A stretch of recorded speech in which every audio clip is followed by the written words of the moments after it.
How are you?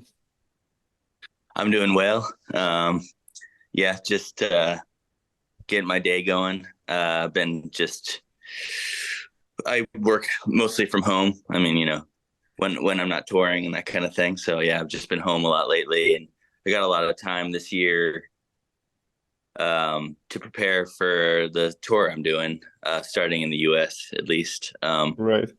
for the record I'm putting out. So yeah, I'm just doing that mostly these days. Have you always been somebody who works from home, or is that kind of a leftover from the whole pandemic era? I've usually Okay. work. I mean, work is a very loose term, I guess.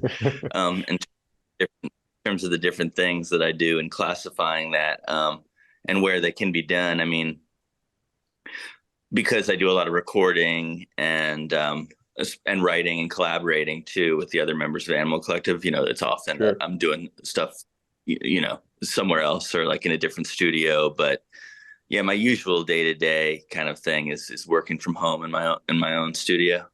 Okay. You mentioned something interesting, which is classifying what it is that you do. And now there's a song on the album, Seven's the Musical, which kind of explores this idea Right. of what you do. So I wrote down a couple of lyrics from that song, but one is simply how did it get started? Was there kind of like an epiphany moment for you when you started going from a consumer of music to perhaps a curator or a creator of sound and music? I often wonder that myself, actually. I feel like there have been different points, or there were different points during my childhood. I think where, I sort of had, little epiphanies here and there in terms of, because I think there are different aspects of what I do. I think, Sure. there's an entertainment side of it that's enjoyable. There's a songwriting side that's enjoyable. There's a recording production side that's very enjoyable. And I think kind of all these things, I kind of latched on to all these things at different time periods. It definitely wasn't like one moment where I was kind of like, oh, that's now I know, and maybe I still don't even know, or maybe I'm still trying to figure it out. But I think now, I mean, I didn't think about it this way back then, but now I'm realizing that I definitely had a lot of moments young that I liked interacting, especially with music in a sort of entertainment kind of way, you know what I mean, Okay. and creative kind of way. And even if it was pretending I was playing guitar Okay. or, you know, pretending I was singing along with a song or something like that. To me, that was my interest starting in somehow, latching onto this kind of work, I guess. Did it have a how would you call it, a communal effect in a way? Because one of the lines also is your audience the trees, or do you crave to be professional? So did you always have this idea of kind of sharing this thing that you did? Not really, no. Okay. um yeah, when I was very young, it was really just like a personal pastime. It was kind of like, just playing, like instead of playing with toys. Like Mm, my older brother was a pop top 40 radio DJ when I okay. was growing up.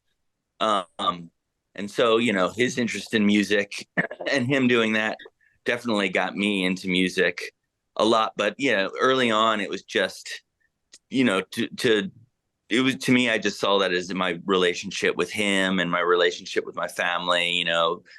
We all kind of like music and being communal in that way. And my dad used to play piano all the Okay. time and play piano for us. And so for me, like early on, it was kind of just a family thing. And then it kind of transitioned into Sure.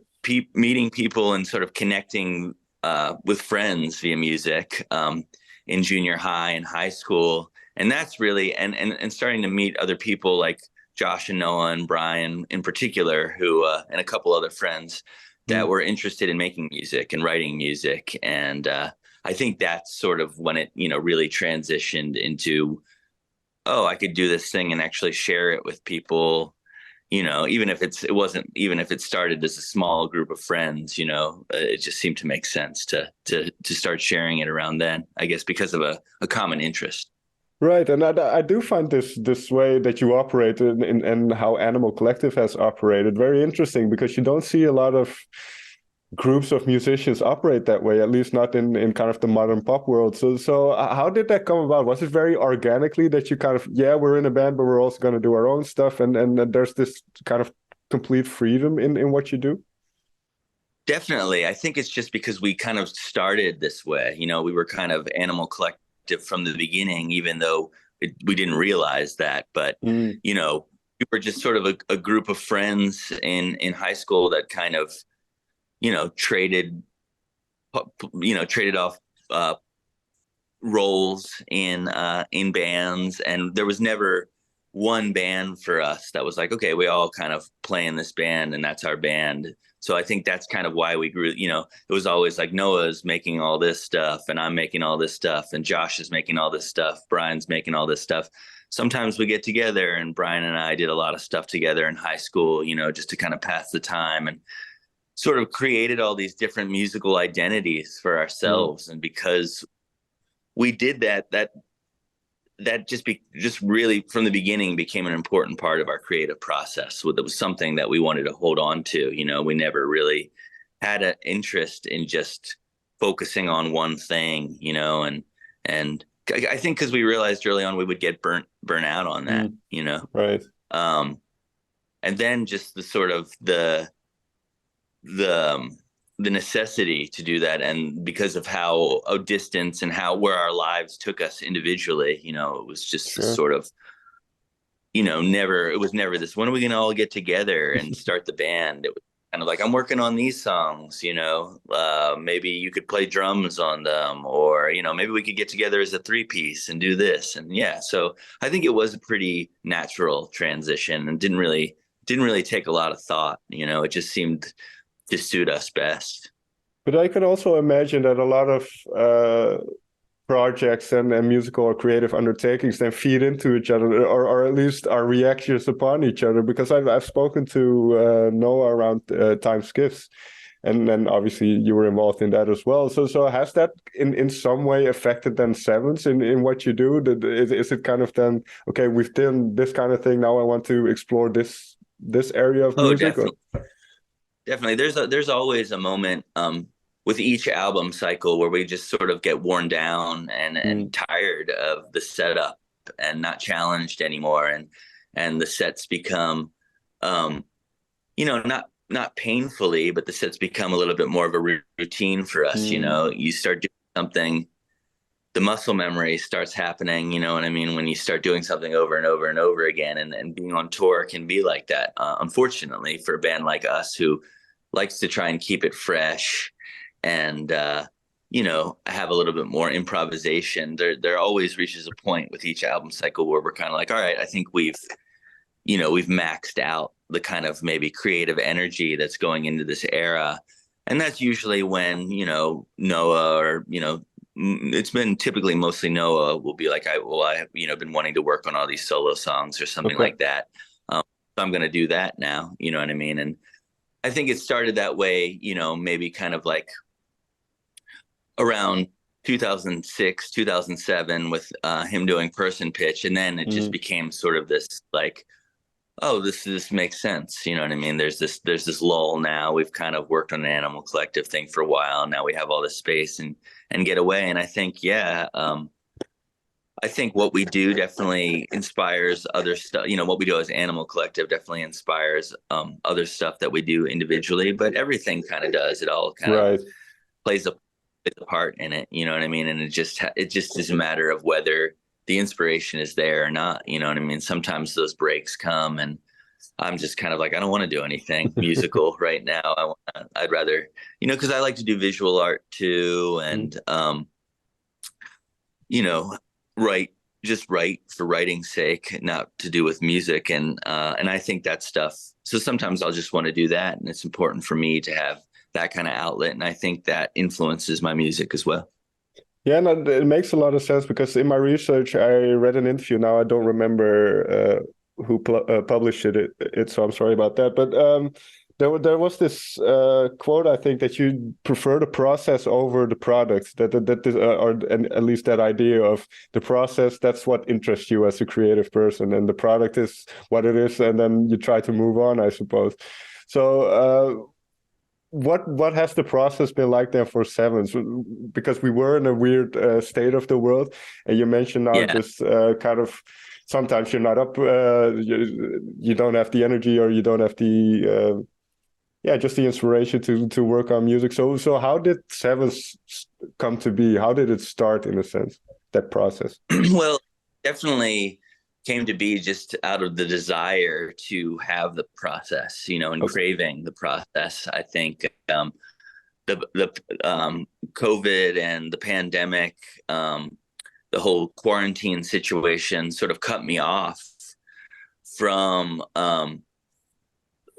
like the main line Right. of creativity and collaboration that I had going on at that time, which was primarily with Josh and Noah and Brian. We were kind of right in the middle of working on time skiffs and new stuff, and that obviously was shut out. And more than that was my ability to just get together with anybody. You know what I mean? Mm. To make music, without a lot of careful planning, of course. And so after a while of working in my studio alone on time skiffs and just other random things here and there, I just started getting really depressed and Right. really needing collaboration. It's always been an important part for me in music process, in the musical process, and I definitely learn a lot about it from other people and from working with other people. And there's just a different a different vibe, obviously, when you're working with somebody else, and it's a Sure. different situation, and there's different kinds of inspiration, and different motivation. And I was just craving that, really. And so um also sort of in the spare time of um quarantining, I just started writing songs, that I slowly, not, I mean, I guess I'm kind of always, writing songs or trying to take the time to write songs, unless we have, or I have a number of them around, then I feel like I need to be recording songs. But yeah, at this time I was recording time skiffs with Animal Collective, or finishing that up, and just writing these other songs. And my friend Adam McDaniel has the studio in Asheville, North Carolina, and it's called Drop of Sun. And I've done a number of things with him over the years. And never, he mixed Cows on Hourglass Pond, Mm. my Okay. last solo record. And I got to know him just through Animal Collective, kind of using his space, his jam space, here and there, just to get to Asheville, and to someplace different. And so, yeah, I mean, we're close friends, and it just seemed like to make the most sense to be like, hey, let's get together and let's just make something. Let's be creative. Like, we were both craving, wanting to get into the studio, and just that's what we do, Sure. and work with another person and collaborate. And so, yeah, I mean, and that being Adam as a producer, and me also being partly producer, and just wanting to write songs and create something. So yeah, that was the foundation of it. And then it just happened that the songs kind of came naturally from there. I was able to write Mm. 7 songs, that I think it was primarily 6 at first, and then there's always like, oh, I need this one more kind of song. So I think there was one more fit in there, and then, which was Invisible Darlings, I believe, was the Okay. last one to really go in there. Well, then I want to get to that song, but first, there's two things about what you just said. You mentioned kind of the importance of collaboration. So, is there one thing that you've kind of learned from Adam in this process, or of working with him for Sevens? And then also, and this might be a little bit tricky because it's most likely different for each song. But what is your process of writing songs? Do you just explore sounds and explore textures, or how do you go about kind of writing a song? Well, I mean, yeah, I mean, I definitely, I think for the first part of the question, I think a whole important part of the process, and why I enjoy the process for myself, is learning about myself. Mm. And I think, overcoming struggles or overcoming other kind of things I'm trying to work inside myself. But when I'm working with somebody else, it's also, yeah, learning from them. And it's interesting to see how somebody else works and see how somebody else spends their time, and sort of bounce that off the way I do those things, and take a note and be like, oh, maybe this way of working is there's something to that, where I've been working like this. And since I've never really was formally trained in production or studio engineering, it's always really awesome to be able to work so closely with friends that are great engineers, or into production, because I can learn, always learn new things about that, because that's not really what I spend my downtime or general time doing. I'm more into the making sounds, or making the melodies, the songs. Sure. So yeah, I just am constantly learning new things about gear and compressors, and mixing tricks, and that sort of thing. I spent a lot of time in my life being primarily an analog person, and just using tape machines and stuff like that. And Adam is very digital, and so there's a lot to learn from me in terms of the computer and recording with the computer too. In terms of my songwriting style, it's always different. Sometimes an instrument or a piece of gear will really spark a lot of inspiration, and I kind of like that, because that usually takes me in a new direction, then and it, lets me feel a little less stagnant in the writing process, of creative process. It opens up portals and doorways to new kinds of songs, and I'm always searching for that. So for example, like for Time Skiff's Animal Collective, I started playing the bass a lot more, and started letting that guide me in terms of melodic parts and stuff I'd be writing for the songs.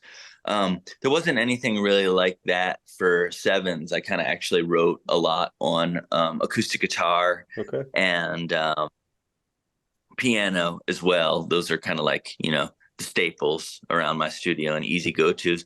But I mean, a lot of times a melody just comes to me in my head. You know what I mean? I think I'm a firm believer that there's a lot of music and sound and melodies that's just floating around us in the universe. I'm not the first person to say it. Other people have said it, maybe Sure. more eloquently too. But yeah, I kind of sometimes just see myself as this gatherer of inspiration and Okay. melodies, and maybe it's a gift, maybe it's a curse. Sometimes I think it's a curse, because sometimes I can't get melodies out of my head Mm. until they're recorded, until I've played them enough that they just don't want to be in my head anymore. You know what I mean? And that can be annoying sometimes and distracting. But yeah, I think that's another way that it just happens. I'll just get a melody in my head, maybe while I'm doing dishes, or when I wake up, or you know what I mean. And then I just have to immediately make a voice memo of it. Often on my phone, I'll just sing the melody. I have hundreds of little voice memos that are either Okay. parts or full songs, sometimes a full verse. Mostly not with lyrics, mostly just melodies, and maybe lyrics that kind of just fit the melody for the moment, that are like placeholders, but never anything that I usually keep. But often they're just me humming. It often happens when I'm driving a lot. Okay. Um, I do a lot of driving, and my sister and family live about 5 hours away from me. So, I drive to see them, but I'm accustomed to driving around with my girlfriend a lot. We take a lot of road trips, and yeah, I'll often get a lot of melodies in my head in these experiences too.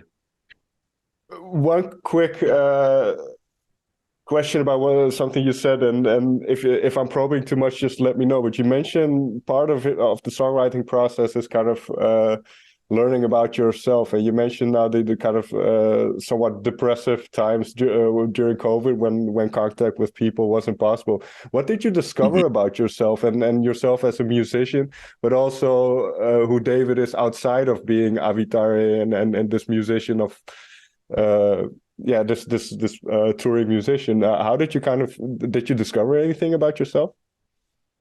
Well, I think a lot of that time definitely took me back to the roots of getting into music, the stuff we've been talking about, and yeah, are you there? And Yeah. sorry. Oh, sorry. The phone went down from and playing with Animal Collect. Um, and just yeah, the type of creator and the type of musician I want to be. I mean, I think that the pandemic pushed a lot of us to start doing so much on our own. You know what I mean? Without Sure. without having the resources and the people around. So, and in a sense, I came into music that way too, doing so much like on my own and our own. We had our own label and recording, and it was nice in that sense to feel like, oh, this is the core of like, this is like totally separated me from thinking about releasing music right now and getting into studios and stuff. This is just taking me back to the core of creation and the kind of Mm. stuff I want to create, what I'm trying to do. And yeah, that was a good journey for me during those times of really being quarantined a lot. But I think for me, who can be a very I'm naturally a very reclusive person, I Okay. think, and can go say maybe like 3 days, where I'm just working straight, not doing anything, not seeing many people.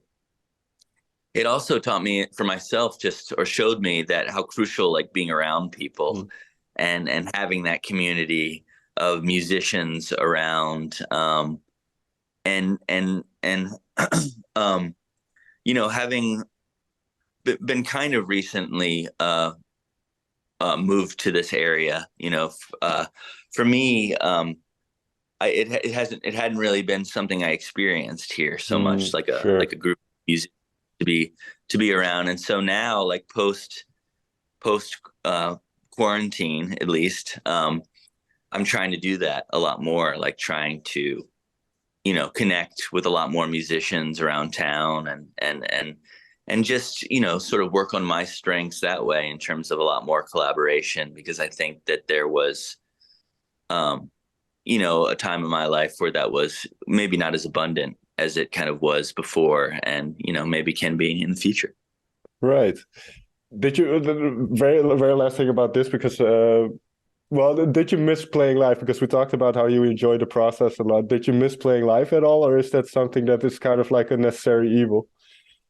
Definitely, I had been on tour and played shows every year since 2000, I think, or 2001 was our first tour, and I had toured every year up Okay. until 2020. So yeah, I missed it a lot. Okay. Oh, well, yeah, that makes a lot of sense then. It's been such a big part of your life then for so long. Um, was the album then initially meant to be called Sixes, and what did the first song of the album kind of fill? What kind of void did it fill once you thought, well, it needs something else? Um, you mean like it needs other songs like Yeah, because around you it, mentioned or you first had the six songs, and then I think yeah, you said Invisible Darlings came in. um, it was sort of like once I had the seven songs and that felt right. Okay. That's sort of when title sevens really made sense to me. I didn't really have a title, or often when I'm making my solo records, a perfect example is Down There, which is the first solo record really technically that I did. um that was just a matter of the idea and the concept, and like how I knew I wanted it to sound, and all the sounds just started coming to my mind, and it all came together like kind of right away. Whereas with sevens, it was more like we've been saying, a part of the process that was Mm. interesting. um and it was very self-examining process. And so yeah, it was just a lot of thought during the process about what makes sense. And um I think, yeah, it wasn't until I had the seven songs where I really felt like that was a title that made sense. And I think there's something to be said about the number seven in that way, that's like kind of this magic number. Lucky number seven, right? Yeah, yeah. And it kind of just clicked that way. And then, I just started thinking about all the combinations of things. And um I thought it was going to be released last year, but just Mm. with the nature of the music industry and everything like that, there've been a lot of delays and that kind of thing. But I mean, I'm still 43. I'll be 43 when it's released. And 4 and 3 together is 7. And there just started to be all of these things that like started to make sense around it being called Sevens. Um, and yeah, so it just felt very, yeah, again, another thing that just felt very natural. Finally, then, because you mentioned the way the industry works, and now you hear this a lot from musicians where they write an album and then they have to put it on a shelf for 6 to 9 months or at least before it comes out, Yeah. and that whole process of talking about it like this. Um, have your ideas or your thoughts of these songs, have they already started to shift in any sense? Because they're Definitely. finished for a while. Yeah, I mean, and I think there's most of the time it's the case that, there's so much that I learn about my songs like Mm, well after, that they've been created or the creative process. And I think a lot of it has to do with this process of then having to many months after they've been finished, having to talk about them, and sometimes thinking a lot about that as the process is happening, and what they meant, what they were, and sometimes not really thinking a lot about it at all. I think right. with this record in particular, it's been nice to just kind of um, answer and just kind of discover within the moment of doing it. You know what I mean? Because it has been this sort of like moment to moment kind of process. Like I don't really know what's happening next. You know what I mean? Like starting with, I don't really know what we're going to go do in the studio tomorrow. Okay. I'll figure that out, in the morning, or um, we're not really sure when the record is going to be released, or, so yeah, all this kind of stuff.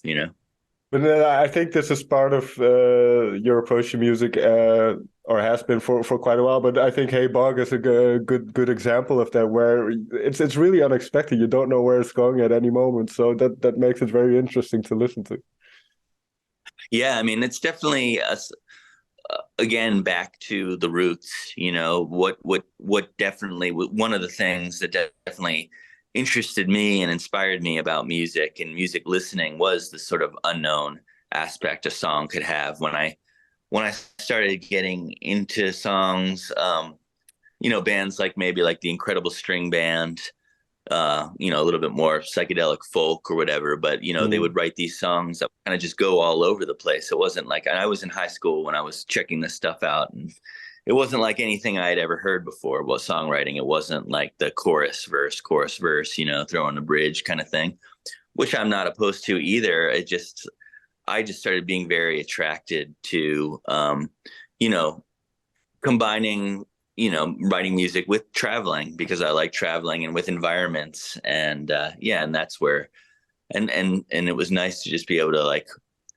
hold firmly onto that feeling and that belief with something like Hey Bog, and I started playing that song live. Actually, it's the only one okay. that had been written in 2019 when I was doing some other solo sets. So I wanted to keep that in mind, like how I would approach a song like Hey Bog, even though I might have never had like that kind of an intro that it does on the record. Just sort of like, how can I elongate what is Hey Bog to become this sort of like, you know, um, all encompassing traveling environmental piece. Last question, and I'm assuming because you're going on a North American tour in April and May. So is that process continuing now, where the song keeps expanding for the live shows, or do you have a very solid piece now and you kind of stick to that? I mean, I think it's going to be a little bit of both. Okay. Hopefully, I think songs always remain kind of open ended to me. Mm, You know what I mean? And so much about um, playing on tour is reaction and reacting to environments and stages and right. sound and audience. So in that sense, songs can change a lot depending on my mood and what a room feels like and what I'm hearing. But I think, just in terms of the interest and excitement I have in playing, I like to just inject a little bit of novelty, and organic um, exploration into every song, when I'm playing it live. So hopefully, there will be a basic structure that is similar to what you hear on the record when I play it live, but there will definitely be some exploration as well.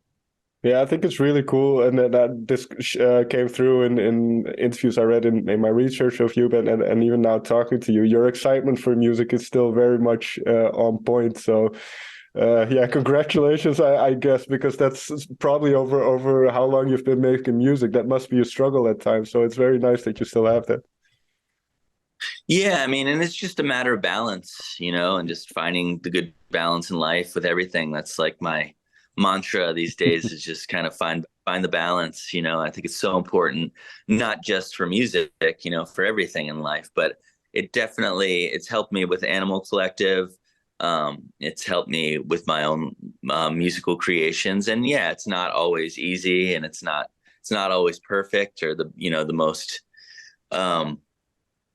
I don't know, it's not always the best situation, but yeah, you just get through it and try to find the balance. And yeah, the excitement remains. It's not always there, but then you just step away and you take a little break You from it. paint You know or what I mean? something. Yeah, definitely. Yeah. All right. Well, David, thank you so much for talking to me. I wish you all the best with the album, with the tour that's coming up, and yeah, it's going to be interesting to listen to you once you play live, because it can go in any direction, I suppose. Totally. Yeah. It's going to be a nice blend of things for this tour coming up. Oh, excellent. And this is kind of a side question, but because this process, this cycle hasn't finished yet, but since you said you're always writing, are you already thinking about what comes next, or are you already in talks with Noah or any of the other guys to see what comes next? Well, we have a collective record that we finished, so that's going to Okay. be the next thing after this. I'm also been working on a reissue of the record Spirit They're Gone, Spirit They Vanished, Okay. and hopefully that will be coming out this year as well. So yeah, there's as usual, there's just Lots to always a look lot of forward stuff to. coming. Yeah. All right. Well, David, thanks again, and I hope you have a great day. You too. Thank you.